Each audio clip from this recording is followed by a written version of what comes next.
Thank you very much to Norad for having me and everyone for being here today. I am the only thing standing between you and a 40-minute lunch. So it better be worth it. There's a lot of pressure. I've been asked to share lessons of development from China.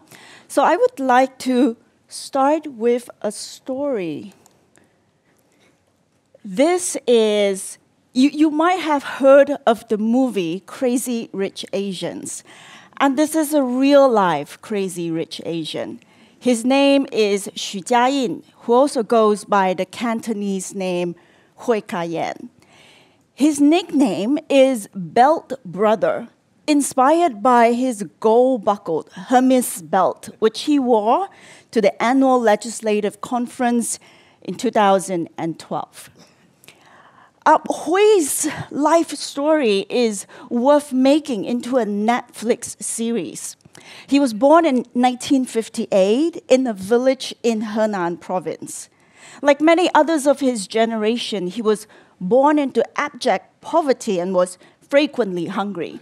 His mother died when he was a baby, and he was raised by his grandparents. Then in 1980, when China opened up its markets, Hui was only in his early 20s, and he worked in a state-owned steel factory. Then in 1993, after Deng Xiaoping's Southern Tour, which accelerated market reform, Hui took the plunge. He quit his job in the state-owned factory and started his own private business. In 1996, he went to Shenzhen and started one of China's first real estate company, at a time when real estate wasn't even very much heard of in the country. His first big break came from acquiring a piece of old land and then turning it into one of China's first condominiums. 10 years later, his company was listed in Hong Kong, and in 2017, Forbes named him the wealthiest man in China, a meteoric rise. But as Hui became opulent, he also became notorious for extravagance. He would ride his private jets just to play cards with friends. He cultivated political connections by giving away million-dollar jewelry and, quote-unquote, lending his villas to powerful actors. His political connections helped him to build a business empire, acquiring land easily and engaging in risky financial behavior. His company took payments for pre-built apartments to build more apartments before the existing ones are delivered. Then in 2012, a new leader came into office in China, President Xi Jinping. And the house of cards came tumbling down because Xi Jinping had a new paradigm focused on fighting inequality and debt risk. With that, central regulators imposed new regulations restricting borrowing in the real estate sector. So very quickly, Hui's company, Evergrande, ran into liquidity problems, and today it hovers around bankruptcy with about $3 billion in debt. So if a scriptwriter were to pick a name for the story, he couldn't pick a better one than the real-life name, Evergrande. The go-go days of capitalism were indeed grand, but they did not last forever. All right, what is the moral of this story? For countries seeking to learn from China, what should they learn? So I encourage everyone to take 5 seconds to think about the moral of the story.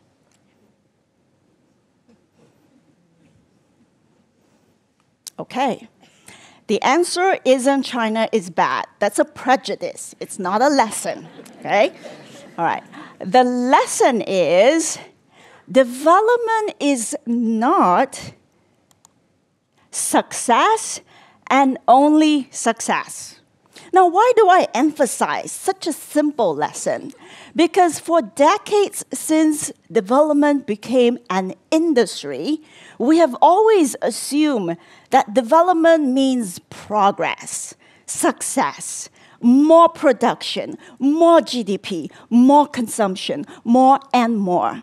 Analysts would look at the examples of developed Western economies, pick out a few things they did right, and proffer so-called models to developing country, telling them, this is the secret recipe, this is the formula, this is the silver bullet, replicate this, and you'll get rich. So it sounds really nice, except that it was all wrong. Because what we have learned from the story I just told you is that development is a mixed outcome. In reality, phenomenal growth can come with inequality, corruption, debt risk, pollution, and the climate crisis. And this is true not only of China, but also of the West. Hui's story, which is also representative of China's national story, is not just a story of rags to riches. More precisely, it is a story about the path from poverty to the Gilded Age. To be gilded is not the same as to be golden. Gilded means if you peel back the layer of gold, you find base metal beneath. The term Gilded Age comes from American history. From the around 1870s to the 1900s, America underwent a period of transformation similar to China today. It enjoyed rapid growth, industrialization, urbanization. At the time, it was fast becoming the factory of the world.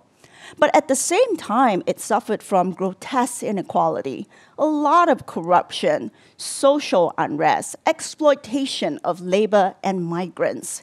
And all of these social problems eventually prompted what came to be known as the US Progressive Era that began at the turn of the 20th century. The Progressive Era involved a sweeping program of economic and political reforms to check the excesses of the Gilded Age, involving new regulations, anti-monopoly, anti-corruption reforms, labor protections, the welfare state, and so forth. All of those domestic reforms then laid the foundation for America's rise as the superpower of the 20th century. So when we look at China through the American lens, we can better make sense of the challenges facing China today. Contrary to the popular image that the two countries are polar opposites, they actually share more similarities than we think. The current stage of development in China is what I would call the Red Progressive Era, meaning the current leadership wants to check the excesses of the Gilded Age, except with an authoritarian toolkit. So they have launched campaigns like the Common Prosperity and anti-corruption campaigns instead of allowing political activism and the free media. It issues commands from the top rather than passing laws through democratic legislative processes. The Red Progressive Era is still playing out in China, and it will define the nation's struggle for some years to come. So to conclude, what we have learned today, I hope, is a simple lesson. Distinguish between what to learn and what not to learn. There are many positive lessons that we can learn from Deng Xiaoping's reform-era China. In particular, the principles of adaptive governance, directed improvisation, and values of pragmatism. But even that pragmatic system was not perfect because it was a growth-at-all-costs model with corruption built into it. That sort of corruption did not stop business, but it led to risk and distortions that are blowing up today. I would like to, again, reiterate that one of the biggest mistakes made in international development is the normative assumption that development means an unqualified success, accompanied by the policy assumption that developing countries should emulate, copy, or replicate so-called models from richer countries. And if you think about it, this obsession with quote-unquote models and with replication is really an industrial logic. It's the subconscious influence of the industrial environment in which we live. But development is not a production line in a factory. Development has to be an artisanal project that one does with care and attention to detail. If development is fast and convenient, then it has to be junk.